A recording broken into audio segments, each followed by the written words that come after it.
The beep of the heart monitor sliced through the ICU like a final, merciless verdict. Flatline. My father, Robert Wilson, the man who built a real estate empire from nothing but grit and a borrowed $500, was gone. 30 minutes, that's all it took for the vultures to circle. I stood there, still in my wrinkled blouse from the all-night vigil, the sterile smell of antiseptic burning my nostrils. My hands trembled, not from grief alone, but from the rage boiling beneath it. The door burst open. Jonathan, my husband of 3 years, the man I once believed hung the moon, strode in with 4 lawyers in tailored suits. Beside him, her arm looped possessively through his, was Vanessa, my stepsister, the daughter of my father's second wife, Eleanor.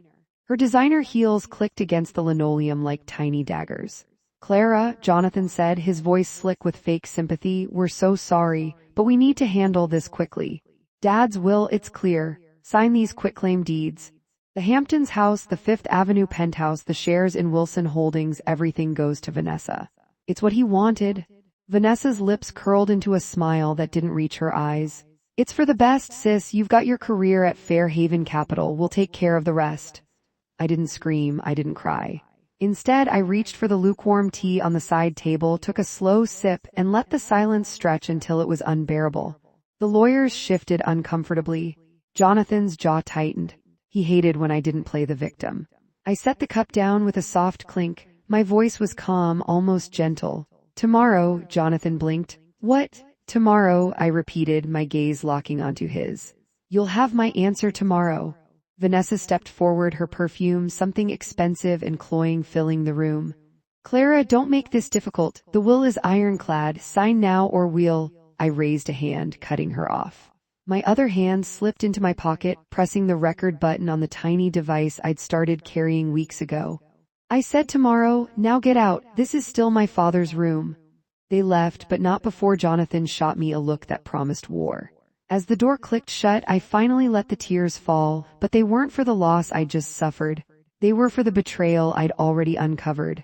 The affair, the forged documents, the bigamy. The poison slowly fed to my father while he lay helpless in this very hospital. Tomorrow, I would burn their world to the ground. 3 months earlier, everything had seemed normal. Or as normal as life gets when you're married to a charming investment banker and working as the compliance director at your father's firm. Fairhaven Capital handled billions in high-net-worth portfolios. My days were filled with spreadsheets, risk assessments, and the quiet satisfaction of knowing I was protecting my father's legacy. But small things started to nag at me. Jonathan had been distant, late nights at client dinners, sudden trips he claimed were to Chicago but never quite added up. Then there was the Mercer account. A $2.4 million portfolio that should have been rock solid was showing irregular transfers. Tiny at first, then larger. I flagged it in our system, but Jonathan, as head of client relations, waved it off. Just some restructuring, babe, don't worry your pretty head. I should have listened to my gut then.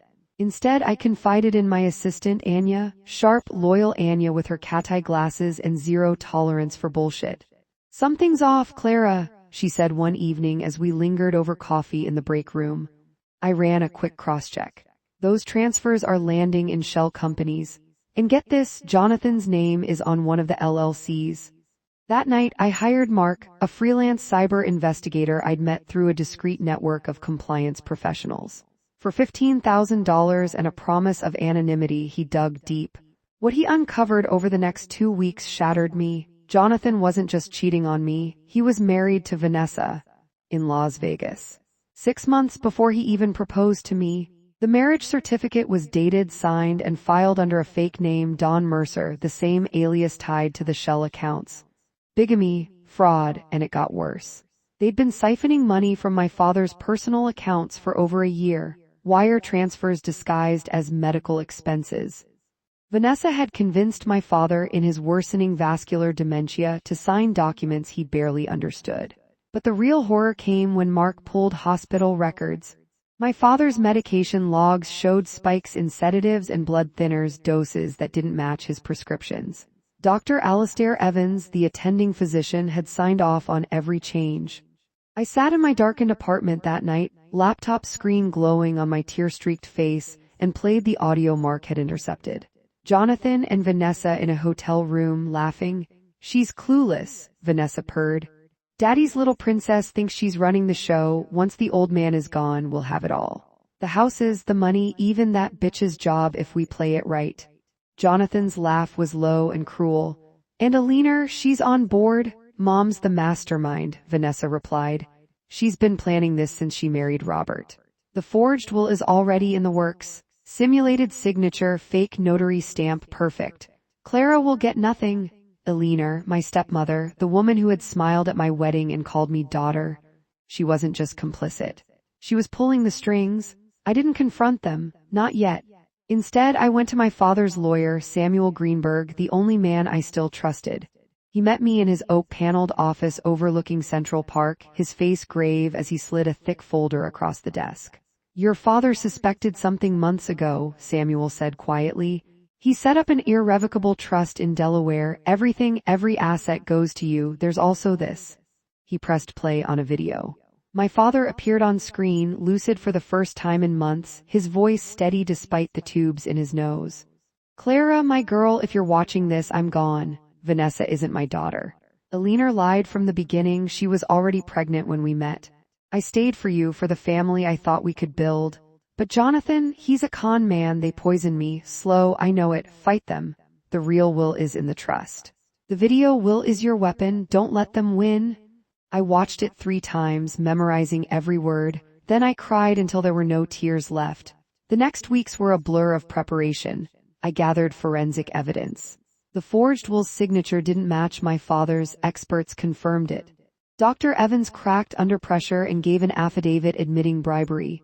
I recorded every suspicious call, and I started carrying that hidden recorder everywhere.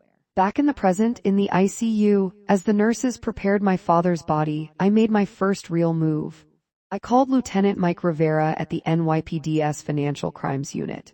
He'd been my quiet ally since I first suspected elder abuse. They're coming for the inheritance, I told him. I have the video, the trust, the proof.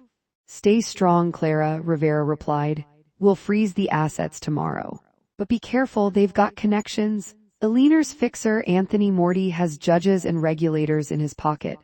I hung up, squared my shoulders, and walked out of the hospital into the cold New York night. Tomorrow had arrived.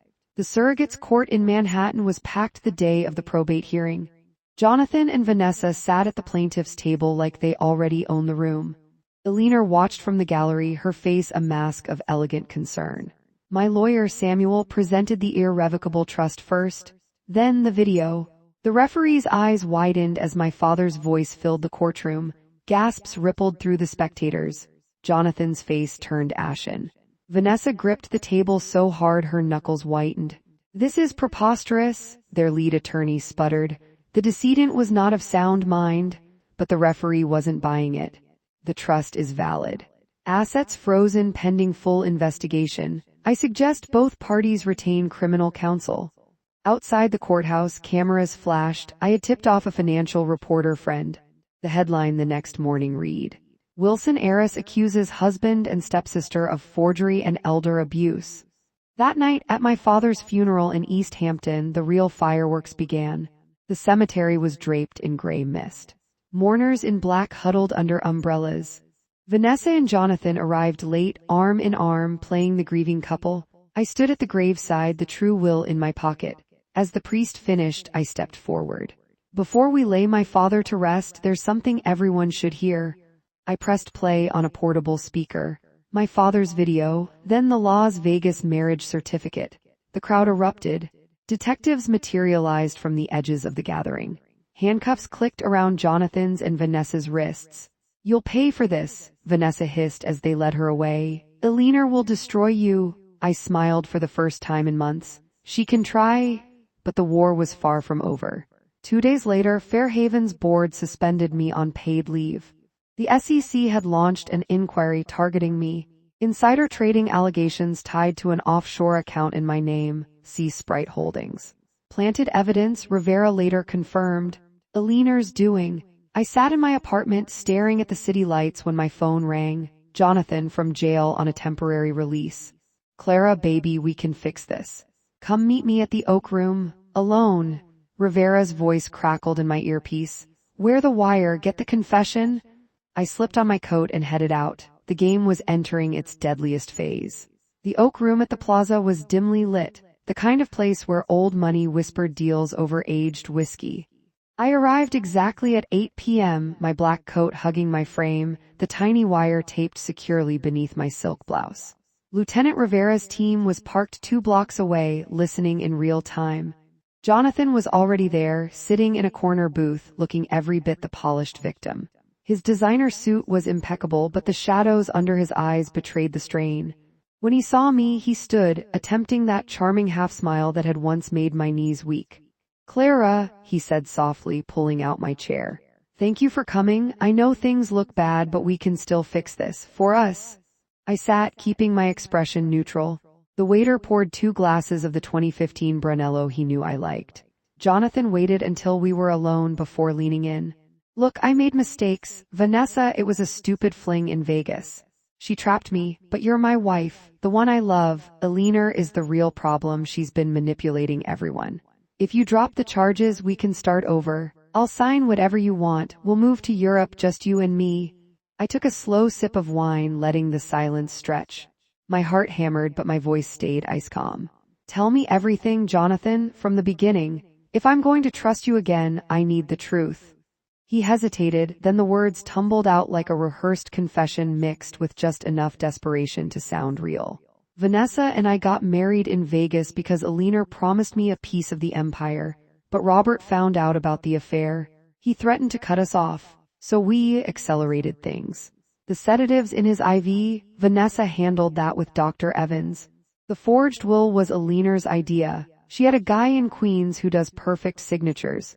The Mercer account was just seed money to set up the trusts in our names." He reached across the table, grabbing my hand. "But I swear, I never wanted you hurt. Vanessa pushed for the bigamy. Alina wanted you declared incompetent so she could control everything through a guardianship petition. They even have a psychiatrist lined up, Dr. Langford at Crestwood Psychiatric. They were going to have you committed after the funeral." My blood ran cold. A psychiatric hold. That was their endgame if the will challenge failed. I pulled my hand back gently. "And the insider trading setup, the Sea Sprite account?" Jonathan's eyes darted away. "Alina's fixer, Morty, he planted it. But if you testify that it was a mistake, we can bury it." That was enough. I had the full confession on tape: bigamy, elder abuse, conspiracy to commit fraud, and the plot to institutionalize me. I stood up, smoothing my skirt. "Thank you for the honesty, Jonathan. I'll think about it." As I walked out, I heard him call after me, voice cracking. "Clara, please don't do this." Outside, Rivera's unmarked car waited. He gave me a nod. "We got it all. Arrest warrants are being issued tonight for Alina too. Good work." But victory felt hollow. As I rode home through the glittering streets of Manhattan, I realized the real monster was still free: Alina. The next morning, chaos erupted. News vans lined the street outside my building. "Wilson family scandal explodes," screamed the headlines. Jonathan and Vanessa were back in custody. Alina, however, had vanished, her penthouse empty, private jet logged for an emergency flight to the Cayman Islands. I spent the day at Samuel's office, reviewing the trust documents and preparing for the next probate hearing. Anya brought me coffee and updates. "The board wants you back, Clara. The SEC is dropping the inquiry once they see the wire recording. But Alina's lawyers are filing an emergency motion claiming you're mentally unstable." That afternoon, 2 uniformed officers and a social worker showed up at my door with a court order. Temporary psychiatric evaluation order signed by a judge in Alina's pocket. Crestwood Psychiatric Facility. "You have to come with us, Miss Wilson," the social worker said gently but firmly. "It's for 72 hours. I didn't fight. Instead, I smiled. "Of course, let me grab my bag." Inside Crestwood, the walls were soft pastel, but the locks were steel. They took my phone, my watch, everything. Dr. Langford, a slick man in his 50s with cold eyes, met me in the evaluation room. "Clara, your family is concerned. Paranoid delusions about conspiracy, accusations against loved ones, classic signs of acute stress disorder turning into something more serious." I played along at first, answering questions calmly. But when he pushed the medication, antipsychotics, I refused. That night, they restrained me. The next morning, Alina appeared behind a one-way glass, watching. I could see her silhouette. She leaned toward the intercom. Make it look natural, doctor. Once she's declared incompetent, the trust can be challenged under guardianship laws. But they underestimated me. I had anticipated this.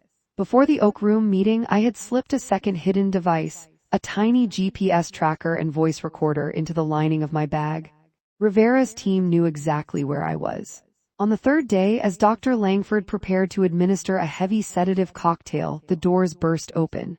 FBI agents, accompanied by Rivera and a federal judge, stormed in. Dr. Langford, you're under arrest for conspiracy to commit false imprisonment and medical fraud, the lead agent announced. Eleanor tried to slip out the back, but she was met by handcuffs in the parking lot. Her private jet had been grounded at Teterboro. As they led her away, she spat venom at me through the glass. You think you've won, Clara? This is just the beginning. I have more allies than you can count. I stepped closer to the glass, my voice low. You took my father, you tried to take my life. Tomorrow you'll lose everything. The final probate hearing was a spectacle. The courtroom was standing room only. Media from CNBC, the Wall Street Journal, and even international outlets filled the benches. Jonathan, Vanessa, and Eleanor sat shackled at the defense table, their expensive lawyers looking defeated. Samuel presented the mountain of evidence. The video will, the marriage certificate, forensic toxicology reports showing lethal levels of warfarin in my father's system, the wire recording from the Oak Room, and now the recordings from Crestwood proving the psychiatric trap. The judge didn't even need closing arguments. Based on the overwhelming evidence of fraud, forgery, elder abuse, and conspiracy, the irrevocable trust is upheld in full. All assets revert to Clara Wilson. Furthermore, I am referring this case to the district attorney for criminal prosecution on multiple felony counts. Jonathan broke first. He sobbed openly, begging for mercy. Vanessa screamed accusations at Eleanor, turning on her own mother in desperation. Eleanor sat stone-faced, staring straight ahead, calculating her next move even in defeat.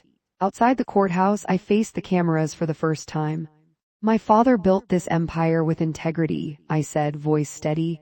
Today, justice was served not for revenge but for the truth, to anyone facing betrayal in their own family. Don't stay silent, document everything, fight back, tomorrow is yours to claim. That evening, back in the Hamptons house that was now legally mine, I walked through the empty rooms.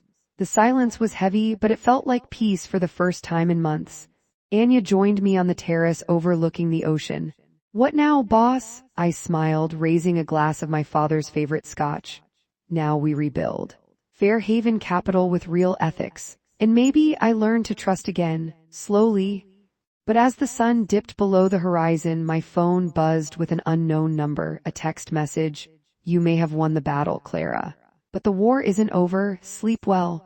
A friend of Eleanor's, I deleted it, but the chill remained. Some shadows never fully disappear. Months later, the trials concluded. Jonathan got 12 years, Vanessa 8.